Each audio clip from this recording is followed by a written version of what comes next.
All right, we're going to transition now because we got. Wow. I mean, I'm sitting here looking at I wanted to win one of those just to have my name in the conversation of the Heisman. But man, amazing. It's one of those. One of the more iconic images that you see out there. That's for sure. Yeah. This is Dave Hunt from NFL Auctions, and we are going to show you some incredible stuff. And then Jared and I are going to play a little guessing game on how much does it cost. We'll start with this one. Let's start big. Let's go big. Let's go big. So this is a 1941 Bruce Smith Heisman Award. It was actually given to him 2 days after Pearl Harbor. And only University of Minnesota guy to ever get it.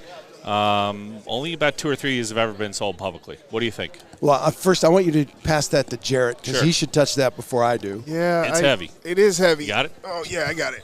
Oh, man. But it's probably not that heavy when you receive it. I'm sure it feels very light when you receive it. Yeah, you got to put it down. It's on a podium. It's on a podium. Put it down so you can talk. You know, you have to. I'm going to say, you said only 2 have ever been. I think 2 or 3 have ever publicly. So this is a hot commodity. I'm going to say a couple grand. So probably like 7-8 grand. I'm going to say about 125,000. So we're not doing the high-low today. We're going actual numbers. And I'm going to hop in here, too, because we want all of our viewers on Facebook Live to guess along here with us. I'll be looking for some of the comments. We'll play the guessing game with some of this memorabilia, you guys. This is great. Yeah, if you have any Heismans at home, we're happy to talk to you as well. It's not a problem. Dave, I feel like I'm way off that he just went over 100. I think you're way off. The estimate's $250,000 to $500,000. That's the estimate. That was way off. Now, by the way, it could bring less or more. So we'll find out in a couple of days. So $500,000 bucks? Yeah. $500,000 to have this. Can I hold that for 1 second? Yeah, you can. Listen. Jack, go ahead. Just don't drop it. Oh, I won't. It's only $500,000. You drop it, you bought a policy here. That's for sure. And that would mean you were probably a DB in high school or something like that. You know, DBs always want to be wide receivers. I played golf. Oh, man. Out of the conversation now. My son played at Northwestern, but he didn't win this.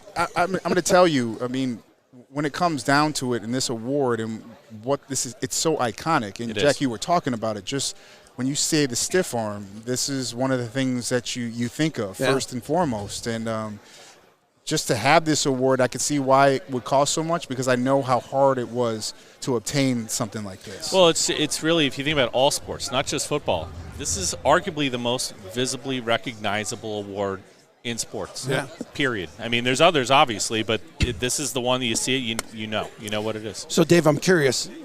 Desmond Howard, that famous pose, the year he won the Heisman, would that up the value of his if he ever put it on the market? I mean, certainly it's nothing. No disrespect to Bruce Smith or any of the recipients of the Heisman Award. That's you don't need any disrespect there, period. But obviously, the more marquee of a player, the more iconic of a player, the more it's going to theoretically bring. Yeah. I got a question then. Sure. Because the reason why I started playing football was not because of my father, Walter Payton. It was because I watched Charles Woodson.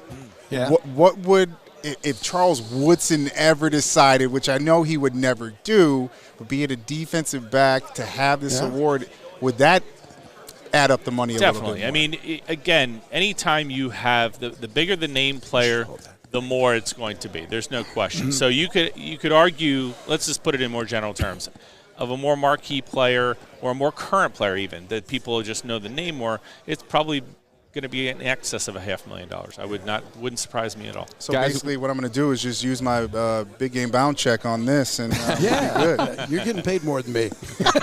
We got to get to the next. We got to get to the next item because we only have 10 more minutes here with Dave. We got some other great stuff here. All right, so we've got Washington Redskins Super Bowl ring from 1991, so the Hogs era, from an offensive coach. Where do you guys want to start on this one? Some bling there. Oh, man. I don't know. I'm having a hard time. I think you got to up your estimate from the last. I'm going to say 75 grand. Okay. What's yours? That was the number in my head. 75,001. No, this ain't a game show, Jack. It's not a game show. Price is Right. Big game bound edition. Trying to one up me. Let's go with 45,000. All right. Well, listen. We're the auctioneer, so I hope you're both right. But the estimate's 15 to 25,000. Okay. So, and again, what makes these things interesting in any of these pieces we're talking about in the auction is we don't know what they're going to bring. So obviously, it just depends on the team, the popularity, and everything else. Nobody in my family has won one of those. I have one. How special was it? Did your dad wear it around at events? He didn't wear it all the time, but the story about my dad's ring is it got lost. My dad was coaching basketball at Hoffman Estates High School in Illinois and decided to take the ring and give it to this kid. And as he gave it to him, he started coaching, forgot about it. The kid put it in his bag, took it home. It ended up in the couch. The couch got sold to a kid that ended up going to a college and was moving the couch. The ring fell out, and that kid brought it back to my mom. We've had those stories happen. It's actually, it happens all the time. We've heard it. And we want to guess what your dad's ring would be on air? Not about selling it, but you want to guess what it's worth? No, I have no clue. Can I guess? That's a good answer. Sure. Super Bowl 20. I think you would find a Bear fan easily pay $500,000 for that. I was going to say $250,000 to $500,000 for sure. No doubt about it. Your dad was so beloved in Chicago. Oh, not just Chicago. Frankly, everywhere. But especially in Chicago. Don't give me these numbers. Don't give me these numbers. What are you guys doing? You take that back. That is amazing. Next item. No way. Don't. Number 80. Stop. Number 80. Just stop. You hold it, Jared. Oh, Stop. Jarrett's about to lose it. Serious? Number 80. Jarrett's about to lose it. Popping him up on camera. Game worn. Jerry Rice. And the timing was pretty good for this consigner, being that the 49ers got into the Super Bowl. He did not know that when he put it into the auction. So, again, are you kidding me? Do you see these? You see the goosebumps on it? That's your guy.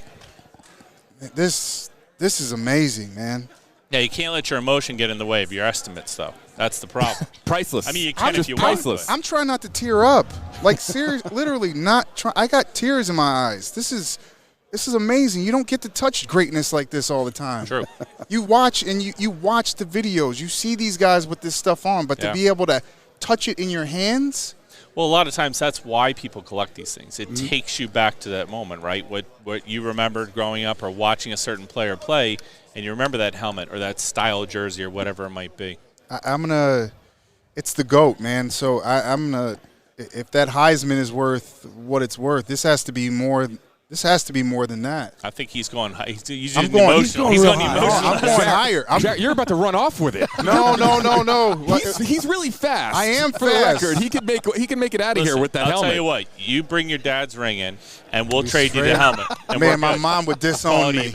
I'm gonna really. If this is game worn, I'm going higher. I'm going like 600,000.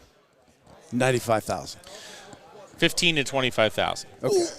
I like your guys' estimates. I'm going to make a lot of money this week if you're right on these estimates. I mean, in that ballpark, I'm not a guy that gambles or spends money, but I would spend money on something like this. Well, you know what? Again, you are right about one thing. Game used, that's sort of the pinnacle because you couldn't just collect that and get an autograph. You couldn't. You had to have access to it somehow, whether a player donated to a charity auction, whether it was given to an equipment manager as a present. So it's very rare that you get these things that come out, and it probably will do in excess of what we've read. So I have to get your information because when my dad would go and meet guys, they would trade helmets and trade stuff. So in his office, he had all the helmets from different guys, and I think some of them have numbers in them. I'm not sure whose they actually are, but I think we have a lot of game-worn helmets. We were happy to do but not a Jerry Rice? Not a Jerry Rice, I don't think, no. This is current. This is current. Look at that. Our poll winner. Tell me the game. Dirt on it. Tell me the game. Year, I don't have the game off the top of my head, but like this year, not the playoffs, or not a significant game, but during the year, you can typical Kelsey jersey. It's pounded with use. And one cool thing about working with the NFL auction program is what our goal in partnering with them 10, 11 years ago was we specialized in the vintage items, the Heismans, the older rings, and they have the best of the things right off the field today. Mm-hmm. And so we said, how can we better this partnership to make more money for NFL charities and bring the best of football items to Super Bowl fans every year? So the NFL auction pieces come right off the field, literally, and whether it's a kickoff ball or a jersey, what have you, and all of those proceeds go to NFL auction charities, all of them. So different salute to service, breast cancer awareness, and then we sort of customize the vintage pieces where a portion of those proceeds still go to NFL auction charities. So it's a great way to get sort of the best items that are out there for football fans and do some good as well. What's your numbers? Well, if that helmet of the GOAT is 15 to 20, then I'm going to say maybe about I'm going less. I'm going less, and I'm probably going to be wrong. I'm just going to say 10,000. I say 25. Okay, 3,000 to 5,000 is the estimate. Okay. So we'll see how it goes. Yeah. Jared's the getting auction's the day competitive. I see you. I'm sure there will be a lot of Chiefs fan here looking at that with the emotions of Jared. Yeah. Well, listen, what's interesting is the auction is held every year Saturday right before the game. So obviously nobody knows who's going to win. There's a lot of speculation. Like, we've had jerseys. We had a Tom Brady jersey one year. It was estimated at 10 to 20,000. We're at 70,000. This is a long time ago before he was at the stature he is now, and now that jersey's worth 150,000. So, but if you bid on that and you lost the next day, might have been worth less. It's a little bit of a gamble, and it's kind of what makes it fun. So you have one of those guys there going, they're 75. Hang on. Legitimate. If you're down here in Miami and you come to the NFL Experience on Saturday, we'll be down there doing it, the whole 9 yards. Not me, but the auctioneer will be. That's amazing. It's amazing. Last item. See a football. All right, so again, an NFL auction piece. This is the actual second half kickoff ball from last year's Super Bowl. Nice. The actual ball. So needless to say, if you're a Patriots fan, probably not so much if you're a Rams fan, but if you're a Patriots fan, can't get something better than something right off the field from that game. You might have come to the game or what have you. What do you put this one at? Go, Jack. You're going first this time. I'll say 15,000. 15,000. I'm going to go a little bit less. I'm going to say about 12,000. You know what? You're not. Neither one of you are wrong in that 5,000 to 10,000 range. So depending on how the bidding goes, it could end up getting there. Absolutely. So how many times will they change balls in the course of Sunday's game? It's a good question. It's probably not as I don't know specifically because we're not in charge of the actual collection process, but I would think probably less than you would think. Mm-hmm. They do not rotate balls in constantly. They're actually pretty limited, and we'll get a couple each year, but not dozens of footballs. How many they use? Do they give some to the teams? I'm sure the answer to all that is yes. But then, obviously, the opening kickoff or the second half kickoff, one of the more interesting ones we ever had was when the Saints were in the Super Bowl, the onside kick. We actually had the onside kick ball, which was really cool. Because if you think about how rare that is to have an onside kick successfully, which easily changed that whole scope of that game. Yes. And ended up bringing $11,000, and which normally would be $1,000 or $2,000, but it was so iconic. And if you're a Saints fan, you got to have that. Yeah, got to have it. The opportunity to be able to raise money with the guys and the legends that have either helped create this game or are still playing this game. Yeah, very, very smart. We're very, very honored to do it. Obviously, it's a business as well, but we've been able to customize it to make money that also helps do some good causes and make sure these are fully authenticated pieces too. So if fans are buying these or collectors buying them, they know that they're good and they know that they're real. Hold on, can we get this one last item in here? Absolutely. I see this helmet, and look at that. Look at all the signatures on that. So this is pretty special. This is from, I can't remember the exact number, but Super Bowl MVPs. These aren't just participants. These are Super Bowl MVPs. Did we see this last year? Because this looks. We've had a couple of them over the years. Yeah, they signed I think like 40 of them or something. You've got obviously Brady in the middle there, Peyton Manning, Jerry Rice, Joe Namath, Joe Montana, Aaron Rodgers, Roger Staubach. It just goes on. Eli on there twice? It's a good question. That's a good question, Jared. That's a good question. I'm just thinking, but Franco Harris, Len Dawson, all of them. Are we Phil guessing? Simms. Go ahead. You'll never stop. Yeah, I mean, stop giving me chills all day today. 50,000. It's got to be. I'm going to say 70,000. Well, because it's an NFL auction piece, all the proceeds go to charity. We hope you're both right. Should be about 10 to 20,000. Okay. Yeah. Wow. But really, really a cool piece. You can't get those names. Like just the fact that you have Brady. He's actually on the. Is that a logo? Yeah. Yep. What would just Brady alone goes for what on a helmet?